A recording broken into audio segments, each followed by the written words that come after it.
우리 할렐루야 찬양대가 빠른 속도로 정상을 회복해 가심을 감사드립니다. 지금 제대로 다 자리를 좁혀서 앉을 수 없기 때문에 다 앉지 못하고 한정된 인원으로 찬양을 드렸는데, 누군가 날 위해 기도하네 귀한 찬송에 다시 한번 감사의 말씀을 드립니다. 하나님께서 영광 받으시고 여러분 모두에게 큰 위로가 되시는 찬양인 줄로 믿습니다. 다시 한번 감사의 박수를 부탁드리겠습니다. 고맙습니다.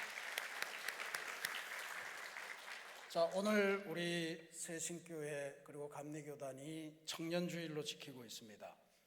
여기에 들어오면서 꽃다발 받으신 분 계시죠? 저도 하나 받았습니다만 청년으로 취급을 받았습니다. 한번 들어보시죠. 받으신 분들.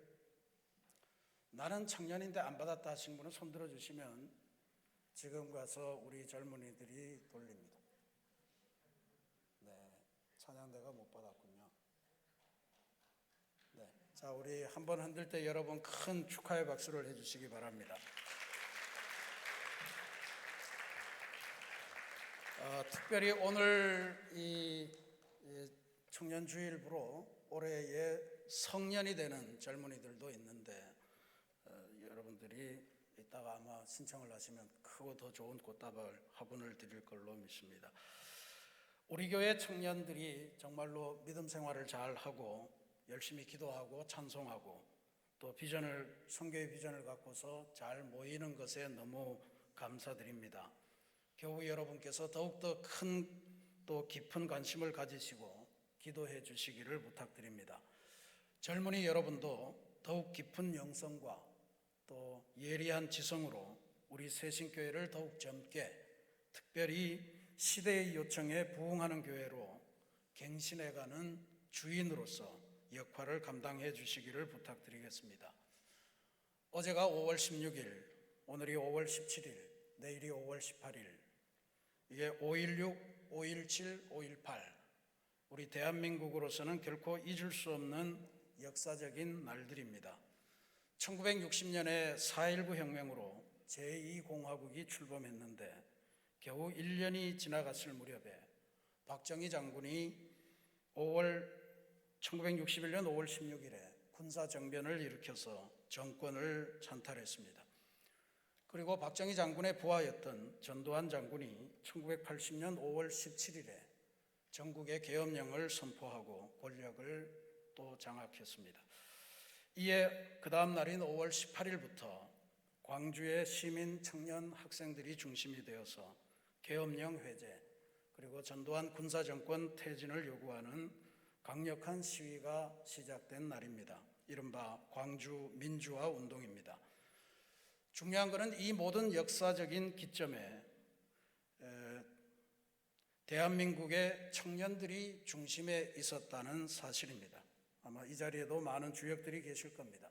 당시에는 이런저런 고초도 많이 겪었을 테고 또 어른들에게 욕도 많이 먹었겠습니다만, 시간이 흐르고 보니 그때의 청년들의 주장과 판단이 상당 부분 옳았구나 하는 것을 역사가 증명해왔고, 그 청년들의 헌신과 노력으로 우리 사회는 점점 민주적인 사회로 변화되어 왔음을 부인할 수가 없습니다. 저는 우리 새신교회 젊은이들이 교회 안에서만 활동하는 병 속의 소금이나 말날에 숨겨둔 빛이 아니라 그리스도의 사랑을 세상에 나가서 뿌리고 그리스도의 빛으로 세상의 어둠을 밝히고 또 세상의 불의와 억압을 물어뜯는 그러한 소금과 빛의 역할을 잘 감당하는 신실한 그리스도인들이 되기를 위해서 간절히 기도하겠습니다. 그래서 교회를 새롭게 하고 민족을 새롭게 하면서 세계를 하나님의 뜻으로 다스려가는 훌륭하고 믿음 좋은 세계적인 지도자들이 우리 새신교회를 통해서 많이 배출되는 역사를 위해서 기도하겠습니다. 성도 여러분들도 함께 기도해 주시기를 바랍니다. 오늘 우리들은 이제 다시 예수님의 산상수훈으로 되돌아왔습니다. 오늘 우리가 묵상하는 말씀은 사랑으로 완성되는 율법이라 하는 제목을 달았습니다.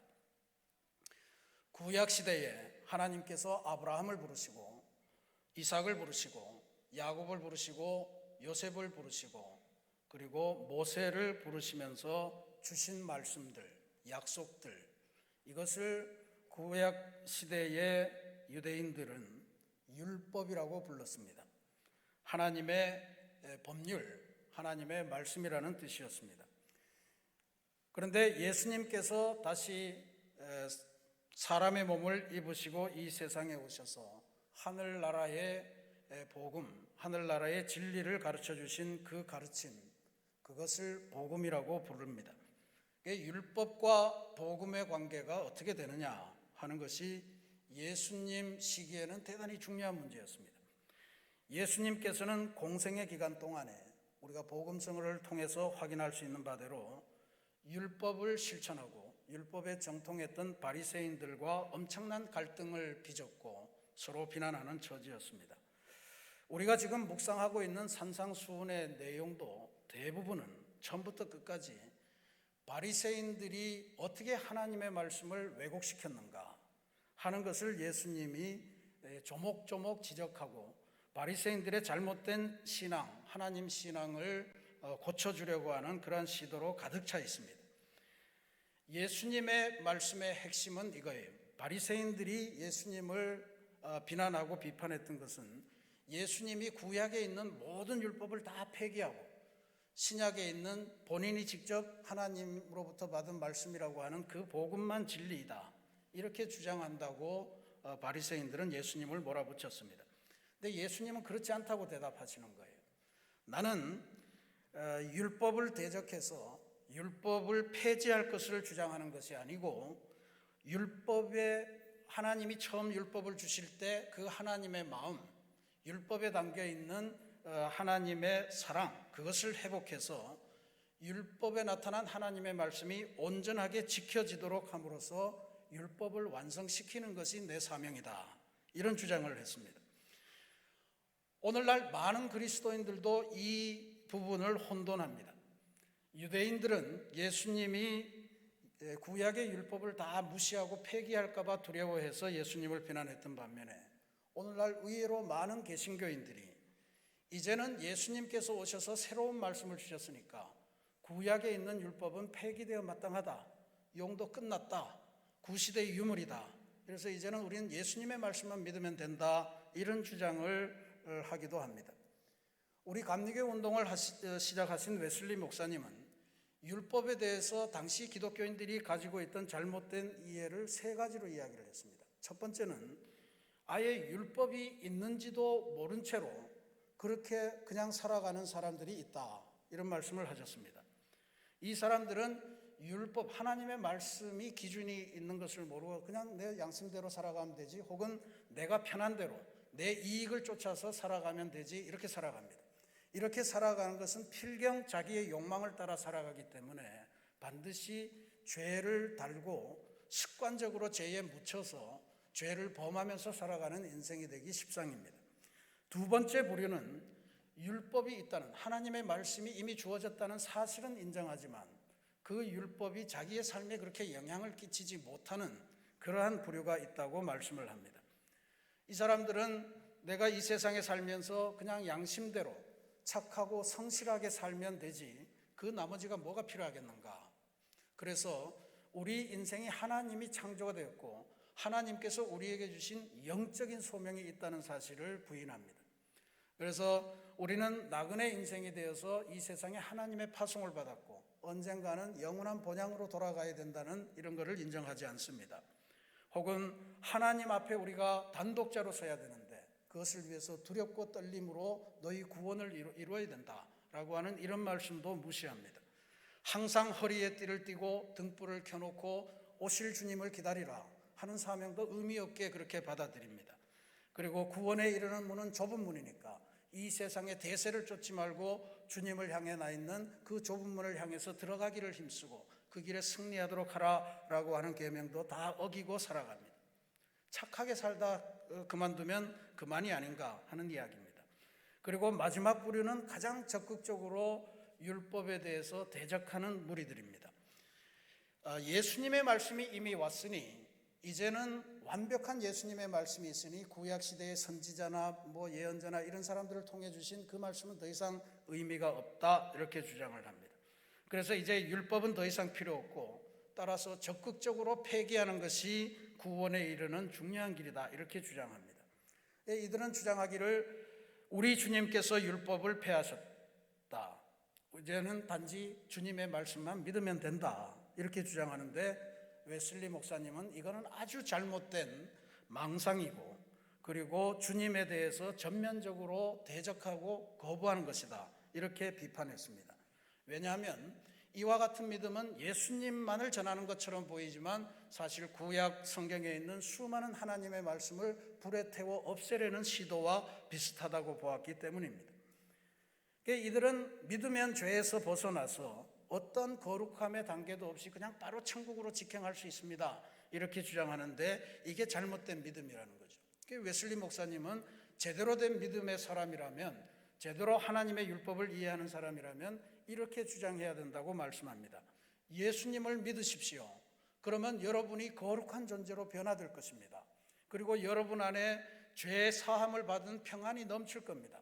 그리고 이 세상에 여러분을 괴롭히는 죄를 이길 수 있는 하늘의 능력을 부여받게 될 것입니다, 이렇게 외쳐야 된다고 알려주셨습니다. 예수님께서 산상수훈을 통해서 하신 말씀도 이 말씀입니다. 지금 예수님이 말씀하시는 것은 내가 와서 새롭게 뭔가를 하는 것이 아니고 이미 하나님께서 아브라함을 부르실 때 주셨던 약속, 야곱을 부르실 때 주셨던 약속, 요셉에게 주셨던 약속, 그리고 모세를 불러서 시내산에 불러 올려서 말씀을 들려주시고 돌판에 기록하시고 하셨던 그 말씀을 지금 내가 완성하려는 것이다. 그 말씀을 온전히 지키게 하기 위해서 내가 말씀이 육신이 되어서 이 세상에 너희 가까이로 왔다라고 하는 말씀을 주신 거예요. 예수님에게 문제가 되는 것은 구약의 말씀 자체가 문제가 되는 것이 아니고 이미 주어진 하나님의 말씀을 유대인들, 특히 바리새인들이 그 하나님의 말씀을 자신들이 지키기에 쉽게끔 하나님의 말씀을 윤색하고 변질시키고 축소하고 그렇게 율법을, 하나님의 말씀을 훼손했다는 것이 문제였습니다. 이것을 조금만 세밀하게 들여다보겠습니다. 하나님께서 모세를 통해서 주신 말씀, 그것을 흔히 우리가 율법이라 이렇게 이야기를 하죠. 모세오경이다 이렇게 이야기합니다. 근데 이 모세오경, 율법이라고 하는 것은 큰 덩어리로 나누면 두 가지입니다. 하나는 죄 많은 인간이 하나님을 만나러 가는 절차에 관한 법, 이게 제사법이고 예식법입니다. 의식법이라고도 하죠. 또 하나는 그렇게 하나님과 언약을 맺은 하나님의 사람들이 이 세상에서 어떤 삶을 살아야 되는가 라고 하는 것에 대한 규정입니다. 이걸 우리는 도덕법이라고 부를 수 있고 혹은 사랑법이라 이렇게 부를 수도 있을 겁니다. 그런데 유대인들은 역사를 통해서 이 제사법, 하나님을 만나러 가는 절차는 엄청나게 발전을 시켰어요. 그리고 아주 세밀하게 어떤 죄는 어떤 제물을 바치고 어떤 죄는 얼마만큼을 바쳐야 되고 이런 아주 세부적인 사양을 만들면서 이 법을 발전시켰는데, 이웃을 사랑하고 하나님의 사람으로 이 세상을 살아가는 도덕법, 사랑법에 관해서는 자기들이 다 할 수 없으니까 지켰다는 안심을 갖기 위해서 율법을 자꾸 축소시키고 변질시키고 그렇게 윤색을 시켰다라고 하는 이야기입니다. 그러니까 이 유대인들이 가졌던 관심은 뭐냐 하면 하나님께서 주신 율법에 담긴 하나님의 마음, 하나님의 사랑, 하나님의 뜻, 이런 것을 쫓아가면서 내가 어떻게 하면 하나님의 말씀대로 살아갈까 하는 데 있었던 것이 아니고 내가 율법을 잘 지키는 의로운 사람이라고 하는 사람의 칭찬, 사람의 인정을 받으려고 하기 때문에 의식법은 발전시키고 사랑법은 축소시켜서 마치 율법을 잘 지키는 사람인 것처럼 포장하려고 했다는 것이 문제였습니다. 예수님은 우리더러 세상의 소금이고 세상의 빛이라고 말씀하셨습니다. 소금은 세상에 뿌려져야 되고 그리고 빛은 말날에 두는 것이 아니고 등경 위에 두어서 빛이 비춰야 된다 이렇게 말씀을 하신 거예요. 그리고 그것의 핵심은 그들로 이 세상 사람들로 너희의 착한 행실을 보고 하늘에 계신 너희 아버지께 영광을 돌리게 하라 하는 것이었습니다. 그러니까 강조가 돼야 될 것, 드러내야 될 것은 사랑법이고 도덕법이었어요. 이웃을 향한 사랑을 널리 드러내고 그 사랑을 하는 것을 보면서 하나님께 영광을 돌리도록 세상 사람들을 인도하는 것, 그게 우리들이 해야 될 역할인데 유대인들은 반대로 살았다는 거예요. 감출 것은 드러내고 숨길 것은 감추고, 말이 맞습니까? 감출 것은 드러내고 드러내야 될 것은 숨기고 반대적으로 살았다는 거예요. 하나님에게는 숨기라고 그랬고, 그리고 세상 사람들에게는 드러내려고 했기 때문에 이게 신앙의 왜곡을 가져왔다는 겁니다. 원래 하나님께서 인간들과 율법을 주시면서 언약을 맺으신 것은 하나님이 사람들과 가까워지고 친밀해지고, 그래서 이 세상 살면서 천국의 기쁨으로 살다가 영원한 천국의 세계에 들어가도록 이 세상 자체를 행복하게 사는 것에 목적이 있었습니다. 그런데 유대인들은 하나님과 그렇게 사는 것에 관심이 없었다는 이야기. 오로지 세상 사람들의 칭찬을 받고 세상 사람들의 인정을 받고 너는 참으로 의로운 사람이구나, 율법을 이렇게 잘 지키다니, 뭐 이런 것에 연연했기 때문에 율법을 자기가 지키기 좋은 형태로 변화시켰다는 거예요. 유대인들이 어떻게 율법을 변화시켰는가, 변형시켰는가, 변질시켰는가 하는 것은 앞으로 우리가 산상수훈의 말씀을 읽으면서 계속 묵상하게 될 줄로 믿습니다. 오늘 한 가지만 예를 들면, 예수님께서는 기도가 하나님을 만나는 우리들의 절차다 이렇게 보셨던 거예요. 그래서 기도할 때는 제발 골방에 들어가서 하나님과 1대1로 너의 솔직한 모습을 보이면서 너의 죄를 아뢰고, 그래서 하나님의 용서를 받으라 하는 게 기도의 핵심이었습니다. 그런데 유대인들은 이 예수님의 권면, 하나님이 원래 바라셨던 기도 대신에 기도할 때는 사람들이 많이 모이는 사거리 한복판에 가서 그 길모퉁이에 서서 하늘을 향해 두 손을 뻗고 기도하는 모습을 보였고, 또 입으로는 큰 소리로 내가 어떻게 율법적으로 잘 의롭게 살았는가 하는 것을 전하는 것이 그들의 기도의 목적이었습니다. 하나님이 보시든 말든 상관없이 사람에게 인정받고 칭찬받는 게 목적이었습니다. 예수님께서는 이런 신앙은 안 된다 하는 이야기죠. 그래서 오직 하나님만을 의식하면서 하나님께서 일찍부터 말씀하신 그 내용, 그것을 1.1획도 빼지 말고 또 인간적으로 가미하지도 말고 원래 하나님 말씀대로 지키면서 지키려고 해도 안 되는 부족함을 고백하고 또 회개하고 더 성숙하도록 애쓰고 이런 삶을 살아가라고 하는 거예요. 내가 이만큼 잘 살았으니 의로운 사람입니다, 교만해지지 말라는 이야기예요. 그런데 여기 예수님께서 문맥하고 좀 다르게 말씀하신 것 같은 게 하나 있습니다. 너희 의가 서기관과 바리새인보다 더 낫지 못하면 결코 천국에 들어가지 못하리라 하는 말씀입니다. 지금까지는 서기관과 바리새인들의 신앙이 문제였다고 했는데 갑자기 이 사람들보다도 못하면 너희가 천국에 들어갈 수는 없다. 이거는 웨슬리에 의하면 두 가지 의미를 갖습니다. 하나는 예수님께서 하신 말씀은 바리새인들과 서기관들이 믿음 생활 잘 한다고 하는 그 믿음의 수준, 실천의 행위, 신앙의 행위는 믿음, 올바른 믿음의 맨 마지막 선이라는 거예요. 그 밑으로 내려가면 믿음도 아니라는 이야기입니다. 그래서 두 가지 권면을 합니다. 첫 번째는 바리새인들에게 절대로 뒤처지지 말아라. 바리새인들은 어떤 사람이었냐면 율법의 전문가였습니다. 하나님 전문가였습니다. 이들은 모든 삶에 있어서 은혜의 수단인 하나님의 말씀을 주야로 묵상하고 그 말씀을 따라 살려고 애쓰던 사람들이에요. 또 하나님을 기쁘시게 하기 위해서 하나님께 정기적으로 예배를 드리고 11조를 올리고 그리고 이웃사랑을 실천하는 구제 헌금을 하는 사람들이었습니다. 그러니까 이런 사람들, 이러한 신앙 행위들이 가장 바닥이다 이런 이야기죠. 근데 바리새인들은 이게 어마어마한 거라고 이야기를 했는데 뒤처지지 마라. 바리새인들보다 뒤처져서는 안 된다. 두 번째 웨슬리의 권면은 그렇기 때문에 바리새인과 서기관보다 더 뛰어난 신앙생활을 하라라고 하는 말씀입니다. 더 뛰어난 신앙생활을 할 수 있는 근거는 우리 내부에 있지 않습니다. 예수님께서 가르쳐 주신, 예수님께서 해석해 주신 하나님의 의가 바리새인들과 사두개인들이 해석해 준 하나님의 의보다 훨씬 더 월등하기 때문에 이게 가능하다는 이야기예요. 바리새인들은 율법에 나타난 조문을 해석하고 그 조문을 지키기 위해서 애를 썼습니다. 예수님께서는 율법에 나타난 하나님의 마음을 읽고 그 마음을 닮아서 살고 그 마음대로 따라 살아가는 것을 의미했어요. 그러니까 바리새인들은 율법을 지키기 어려운 거는 살짝살짝 윤색하면서 살인하지 말라 그러면 원수는 살인해도 된다 뭐 이렇게 해가면서 살인하지 말라는 범위를 줄이는 거예요. 그러니까 그렇게 가다 보니 바리새인들은 율법을 지키면 지킬수록 나는 의로운 사람이구나, 왜냐하면 자기네들이 범위를 축소했으니까요. 점점 많이 지키게 되니까. 근데 예수님의 말씀에 따르면 율법은 지키면 지킬수록 나는 부족하구나. 나는 하나님의 은혜와 하나님의 용서가 필요한 존재구나. 더 겸손해진다는 거예요. 예수님의 이 말씀을 좀 더 잘 이해하기 위해서 제가 동양의 사상 하나를 소개해 드리려고 합니다.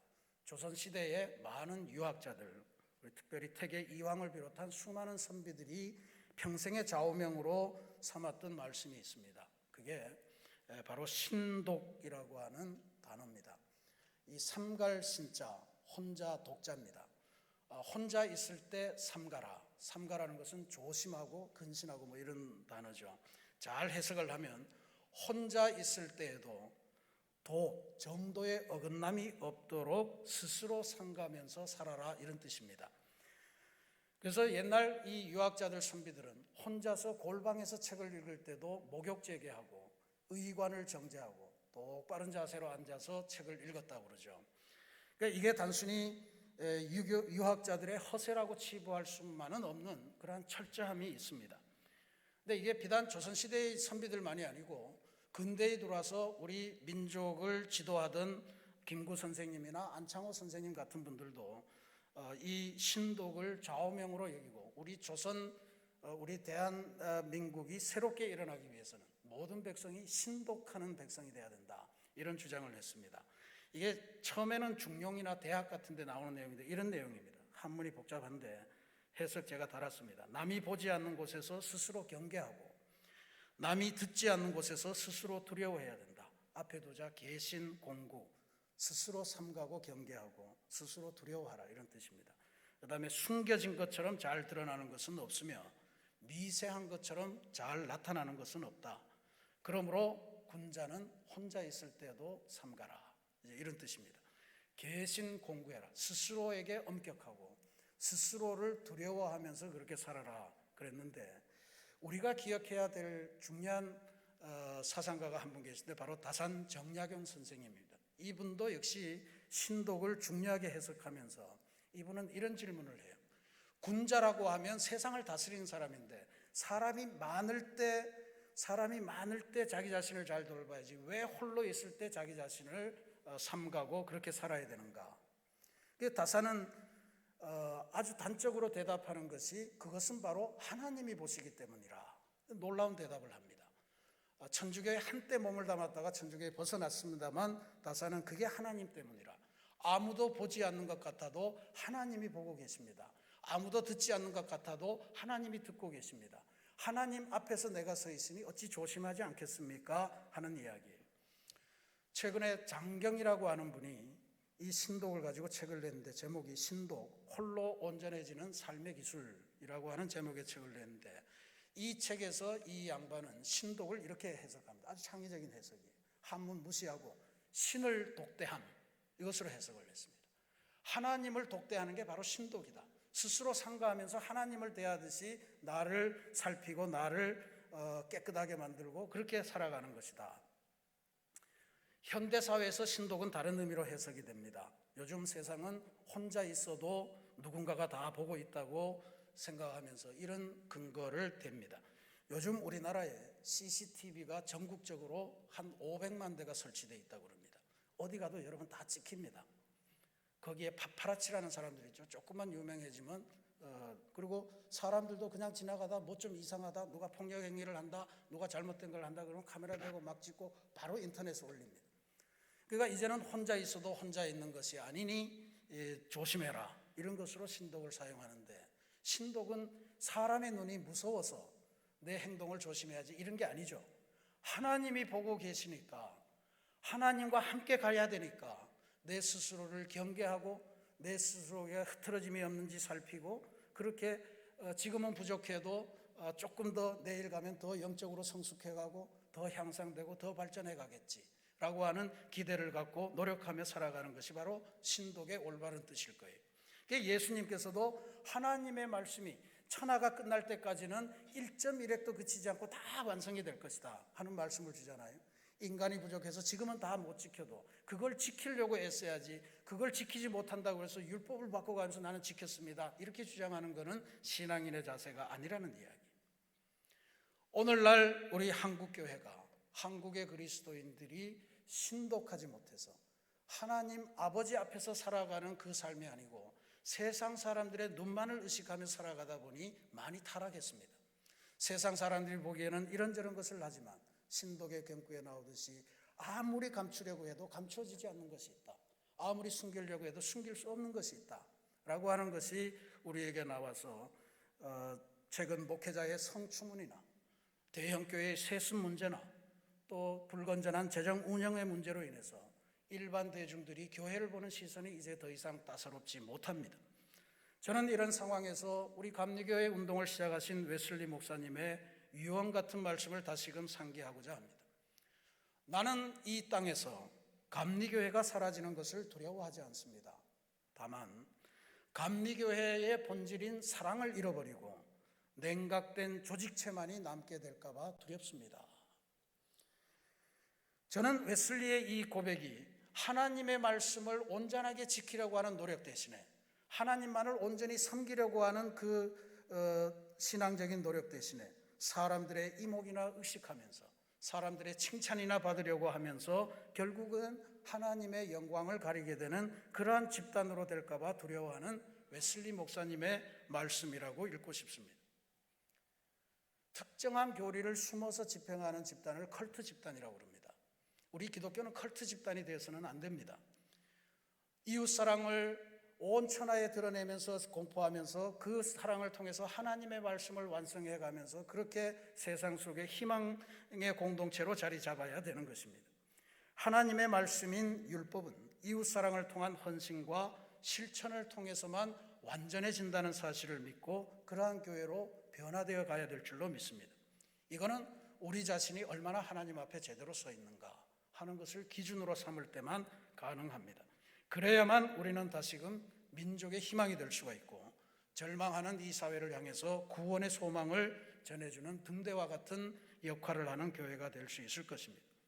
우리 스스로를 하나님 앞에 있는 존재로 삼가 늘 갱신하면서 신독하면서 이웃사랑, 영혼 구원의 열정을 지닌 교회로 거듭나야 할 줄로 믿습니다.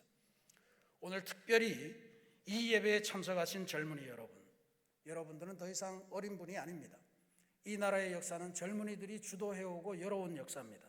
이제 젊은이 여러분도 교회를 새롭게 하고 우리 감리교회를 새롭게 하는 일을 위해서도 관심을 가지시고 기도하시고 그래서 하나님의 교회를 새롭게 하는 위대한 주역들로 거듭나시는 귀한 젊은이들 여러분들이 다 되시기를 주님의 이름으로 축원합니다. 같이 기도하겠습니다.